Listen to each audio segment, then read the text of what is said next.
¿Cuáles son los efectos negativos que tienen las tecnologías en las facultades del ser humano? ¿Cómo puede el uso de los medios digitales deshumanizar al ser humano si éste no elige libremente contrarrestar los efectos negativos que ésta produce? Esto vamos a explorar en este video. Además te voy a dar herramientas y estrategias para poder tomar las riendas de tu relación con los medios digitales si es que se te ha ido la mano quizás o ya no usas tú los medios digitales sino que de cierta forma te usan. En este video vamos a poder ver cómo solucionar esto y cuál es el problema real en sí. Que en sí no son los medios digitales, sino que lo importante es poder contrarrestar lo negativo que producen. Mi nombre es Jeremías González, soy terapeuta holístico e investigador de la ciencia espiritual antroposófica y divulgador de conocimiento. Hoy vamos a comenzar viendo la estructura del ser humano tripartita, es decir, partido en, a ver, partido en tres.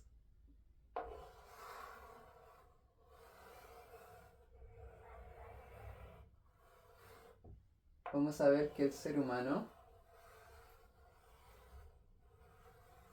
tiene tres facultades principales.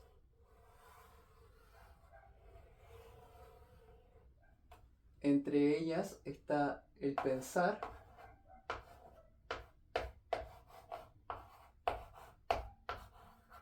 que se relaciona con el sistema neurosensorio, con el cerebro y los nervios que recorren todo el cuerpo. ¿Sí? ¿Sí? ¿Se ve bien? El sistema metabólico motor, o sea, el sistema rítmico, que serían en sí los pulmones y el corazón, y todo el sistema circulatorio, que se relaciona con la facultad del sentir.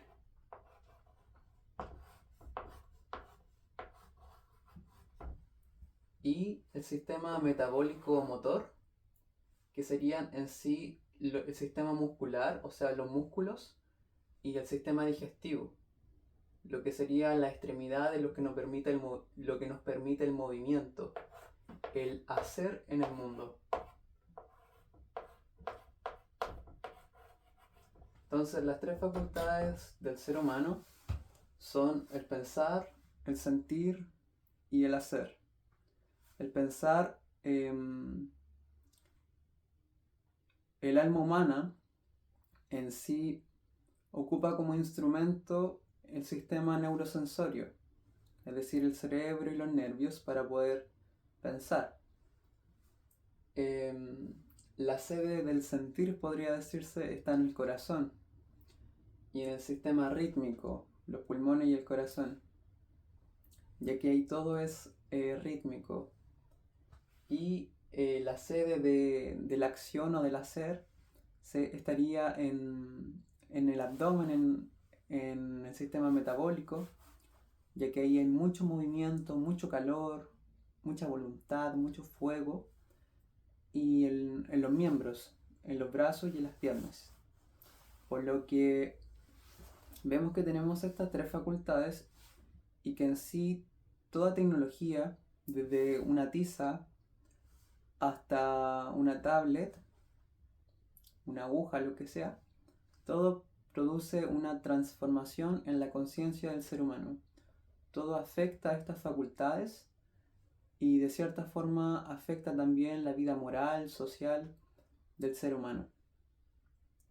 Por lo que vamos a ver cómo afecta los medios digitales en el pensar, el sentir y el hacer. Comenzamos por el pensar, que es lo que produce la tecnología en sí, o más bien la televisión, por ejemplo, las tablets, los celulares, es una pasividad en el pensar. El pensar se vuelve pasivo y lo que llamamos la corteza prefrontal eh, disminuye su actividad. Es decir, con ello también disminuye el pensamiento reflexivo, la capacidad de tener una atención libremente dirigida y también la memoria de trabajo, por ejemplo. Todas estas cuestiones disminuyen con eh, el poco uso que se le da a la corteza prefrontal cuando, por ejemplo, estamos mirando la televisión. Todos hemos visto a la gente de repente cuando mira la televisión y hasta se abre la boca así. Como que entramos en un estado de ondas alfa donde estamos como en una especie de hipnosis o como de trance, por decirlo así. Y también somos mucho más susceptibles a todos los estímulos, como que todo entra mucho más fácil.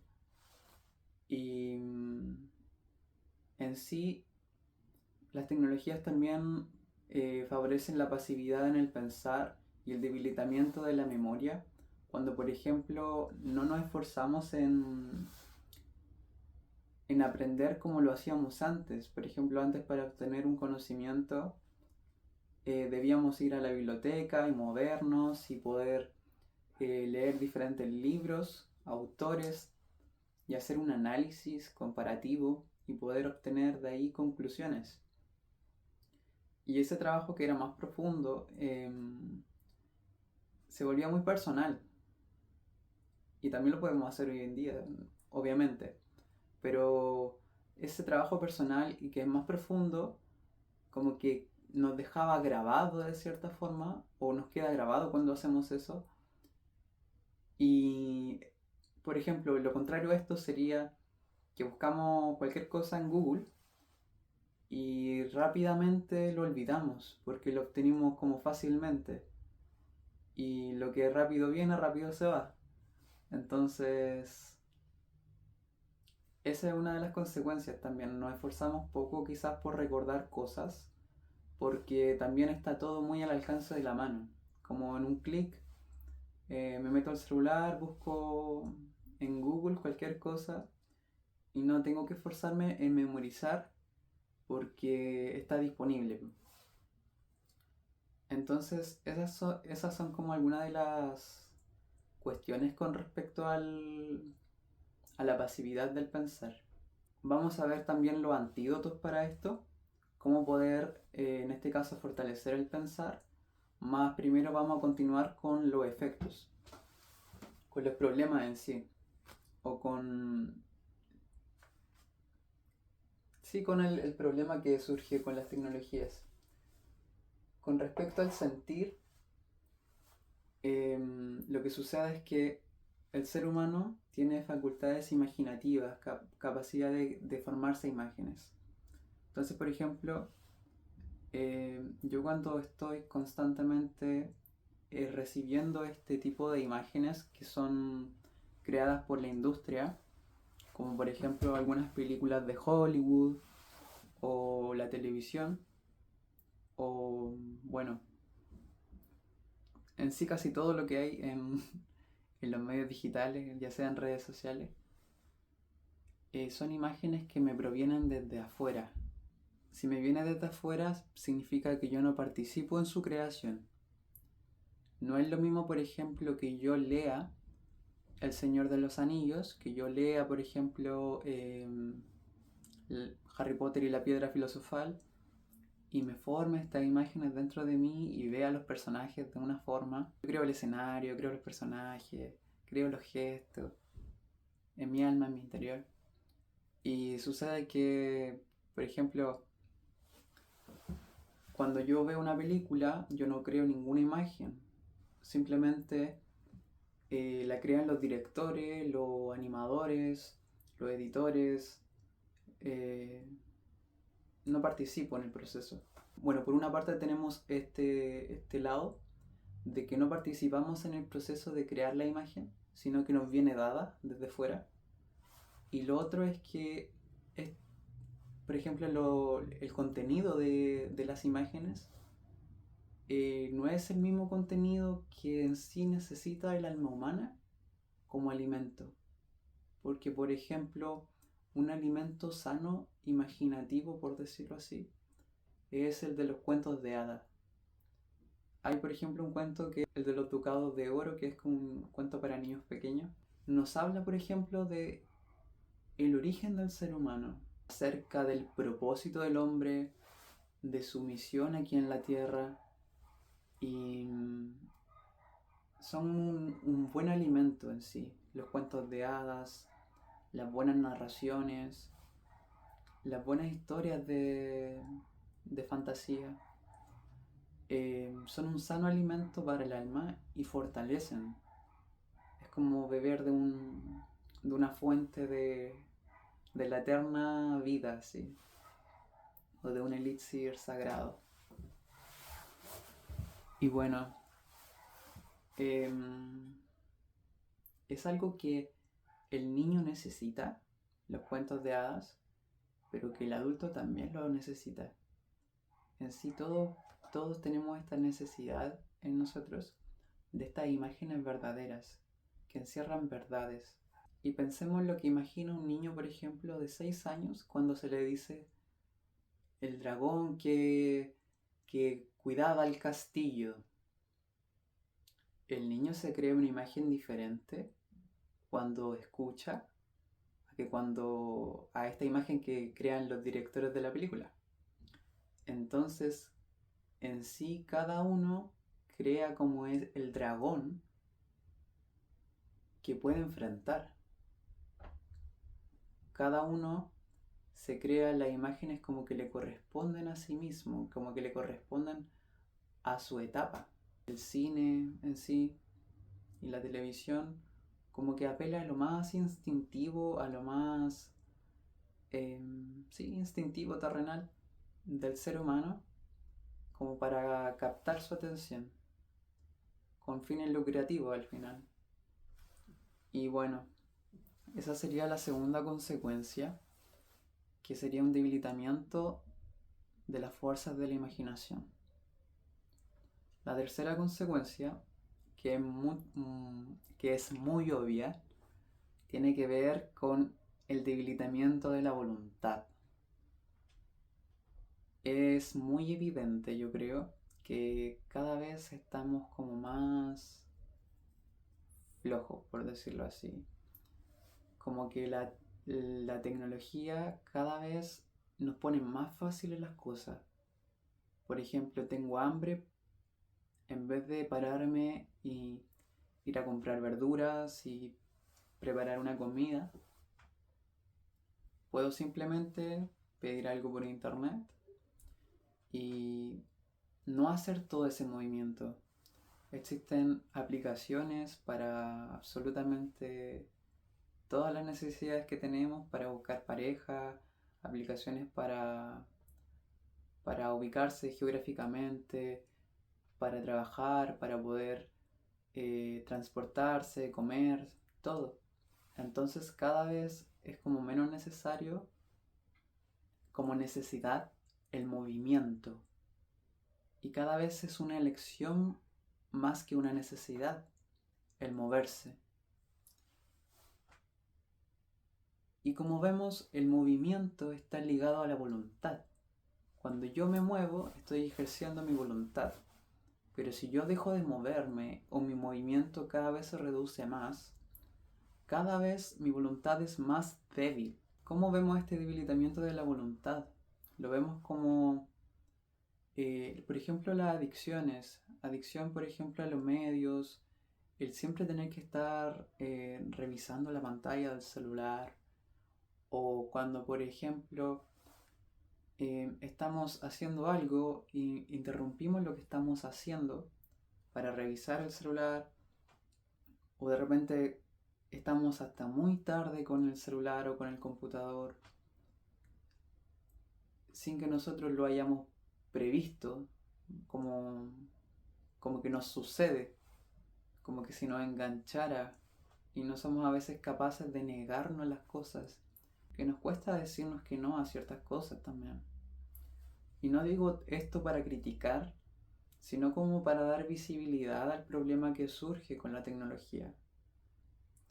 Entonces vemos que tenemos tres problemas fundamentales que atentan en sí contra nuestra humanidad, por decirlo así.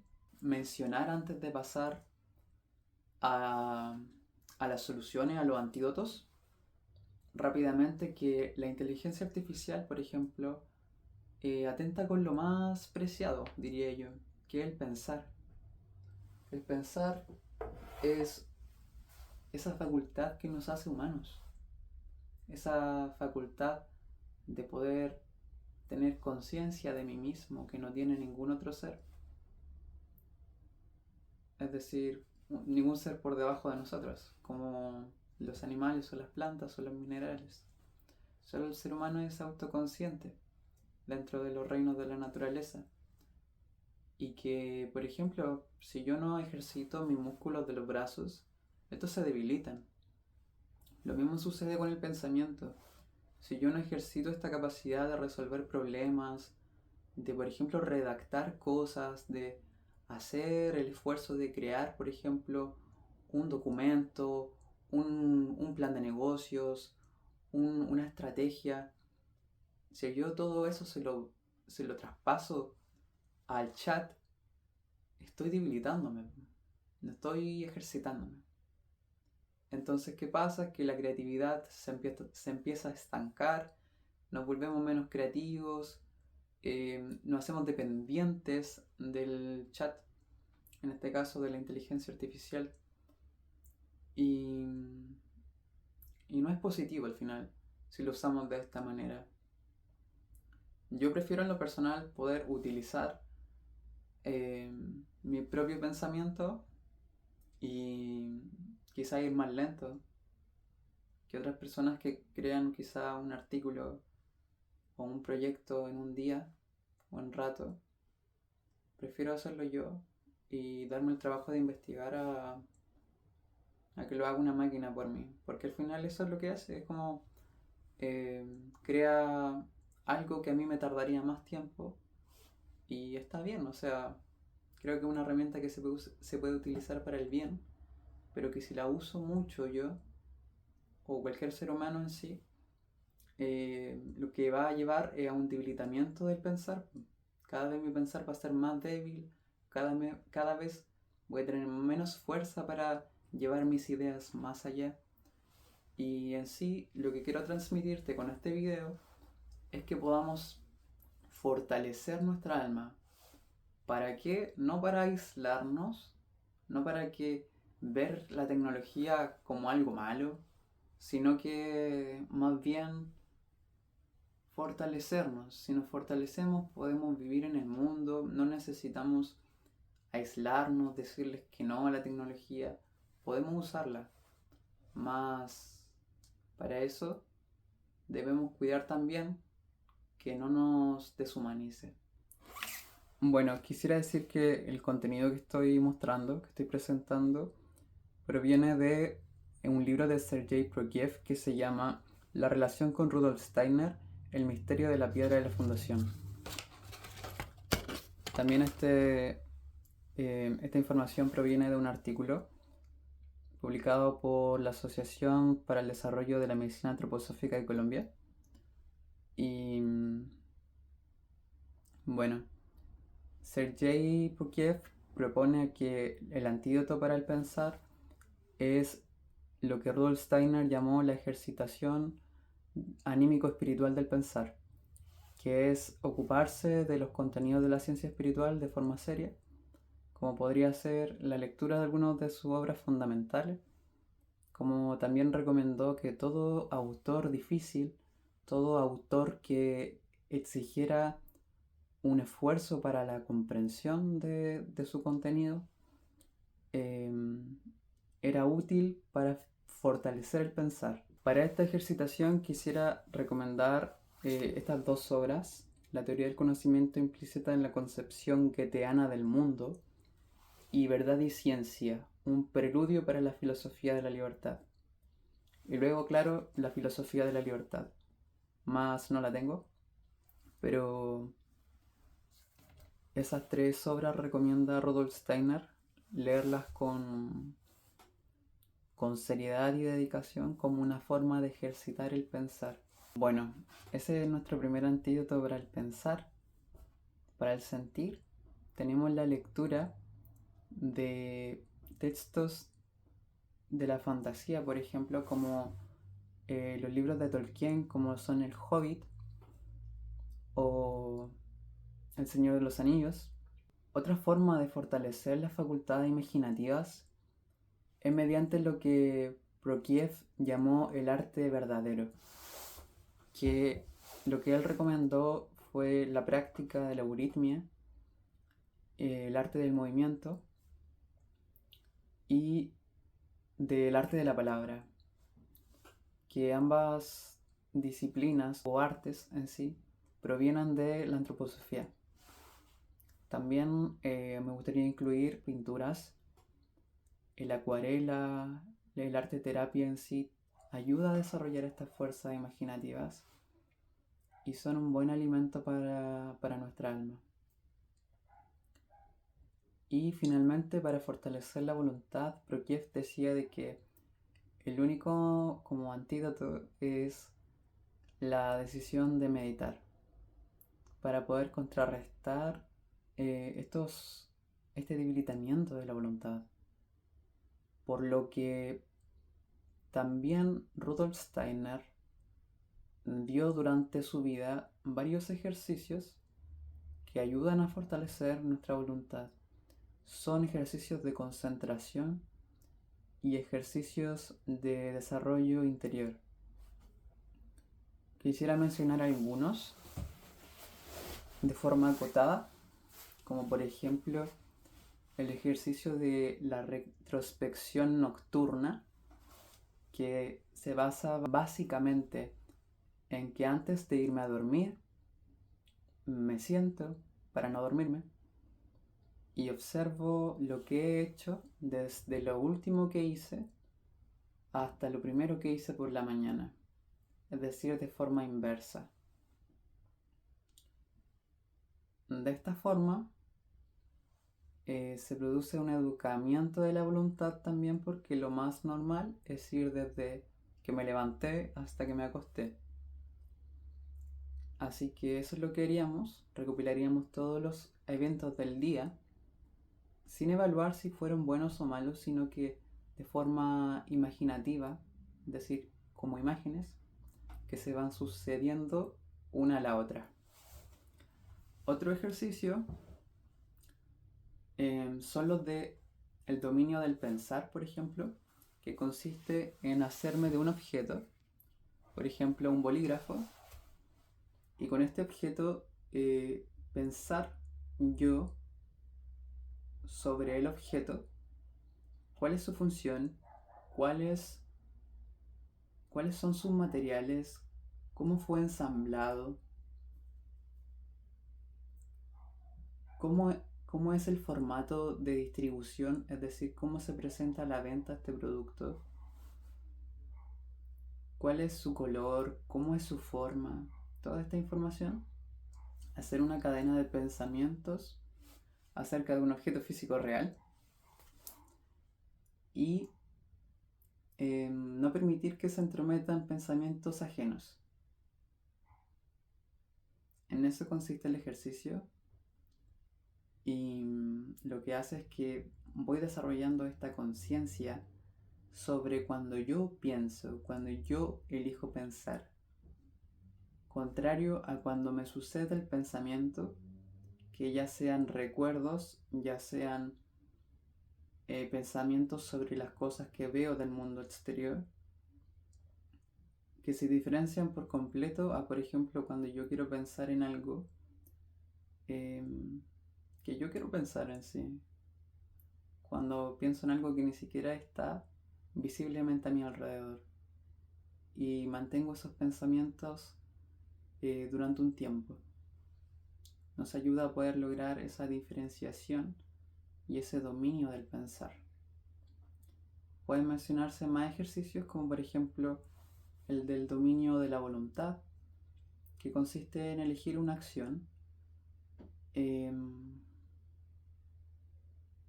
libremente, la que yo quiera, y hacerla todos los días, a la misma hora. Por ejemplo, me levanto temprano y todos los días a las 8 de la mañana abro mi ventana y la cierro. O cada día a las 9:30 voy a saltar en un pie. Bueno, la idea es poder elegir cada uno una acción y poder hacerla todos los días.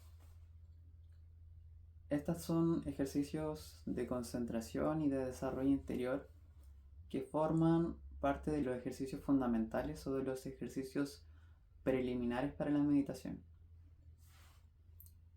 Puedo hablar de esto más extensamente, si les parece. Bueno, finalmente quisiera dar 4 recomendaciones prácticas para tomar las riendas con respecto al uso diario del celular o de los medios digitales. El primero es reducir el ruido. Simplemente tomo mi celular y elimino las notificaciones. Eliminar las notificaciones y hacer que tu teléfono sea aburrido. Es decir, que no te lleguen notificaciones todo el rato, que no suene todo el rato. También recomiendo poder eliminar las aplicaciones que no ocupas y poder transferir las aplicaciones como las redes sociales a un computador. Porque cuando las tienes en el celular, lo más probable es que las ocupes no para trabajar, por ejemplo, si ocupas las redes sociales como un medio de trabajo, sino que para perder el tiempo. Así que lo más inteligente es cambiar las redes sociales desde el celular al computador y hacer que el teléfono se vuelva aburrido. Así que sirva solamente para llamadas, para el Google, para el mapa, para escuchar música. Eso, la alarma. El segundo tips que te quiero dar es establecer un horario. Es decir, por ejemplo, cada día, em, cada día me limito mi uso digital hasta 1 hora después de levantarme y 2 horas antes de dormir. Es decir, la primera hora del día y las últimas 2 horas del día están libres de medios digitales para yo poder tener un mejor descanso y para no invadirme con noticias y preocupaciones y cosas apenas me despierto, sino que quizás en ese tiempo que antes destinaba a revisar mi celular cuando me levantaba, ahora lo puedo invertir en leer algo que me inspire o hacer una pequeña meditación, por ejemplo.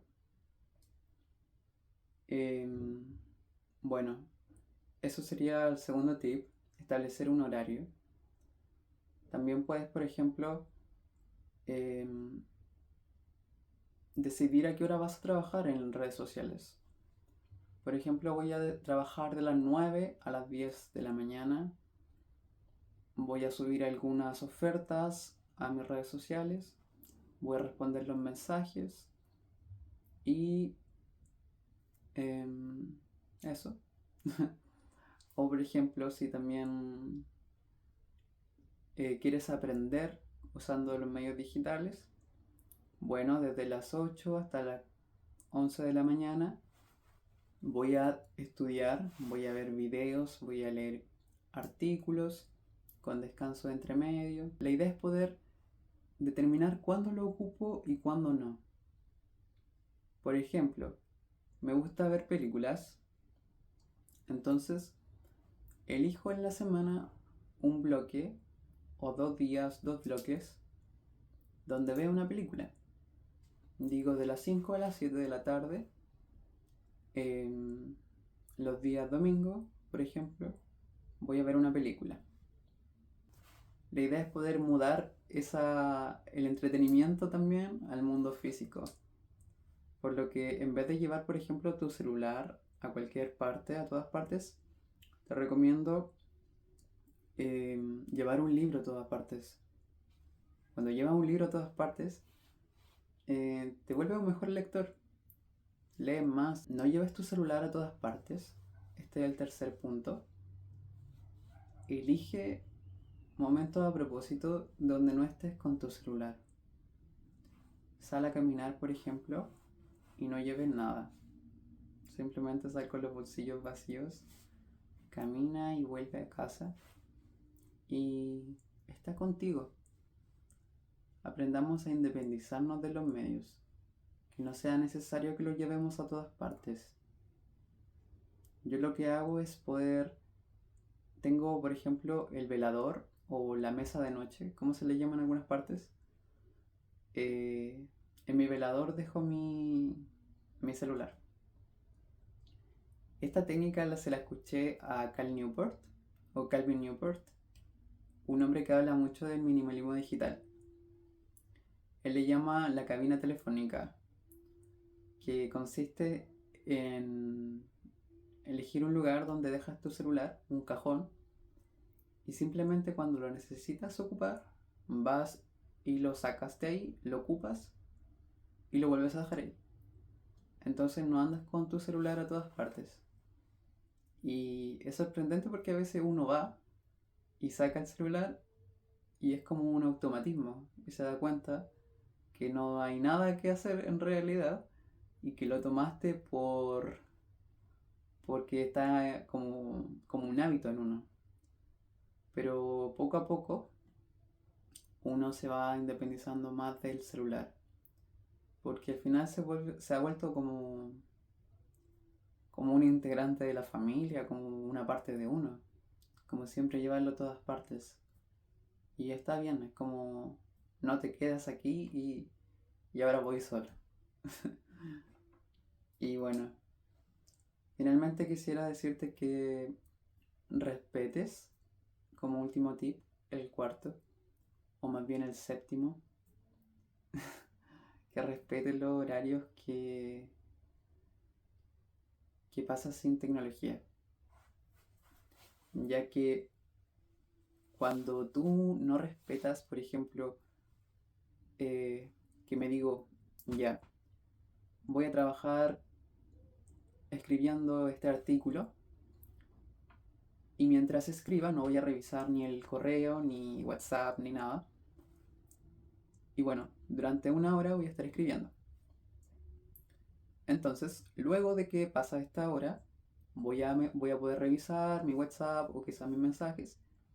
Pero si yo no respeto esa regla que me puse a mí mismo, lo que va a pasar es que esas barreras que yo creo, que digo, no, de aquí a acá no voy a ocupar redes, se vuelven permeables si yo no cumplo mi palabra. Entonces la idea es que no se vuelvan permeables, que yo pueda siempre cumplir mi palabra.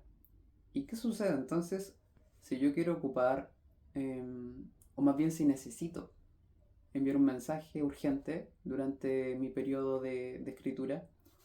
O no enviar un mensaje, sino que necesito buscar algo en internet. Em, bueno, si el caso es que necesito buscar algo en internet, eh, lo bueno hubiese sido crear un bloque antes de investigación, antes de escribir. Pero bueno, si ya no lo hicimos, recomiendo no ceder inmediatamente al deseo o al impulso de enviar ese mensaje o de buscar eso, sino que digo, son las 12:30 y a la 1 termina mi bloque de trabajo y a la 1 puedo meterme a investigar. Entonces necesito investigar ahora. Bueno, lo que voy a hacer es que a las 12:35 va a terminar mi bloque y ahí voy a poder investigar. Es decir, hago que mi bloque termine antes para poder volver a usar internet y, y no cedo inmediatamente.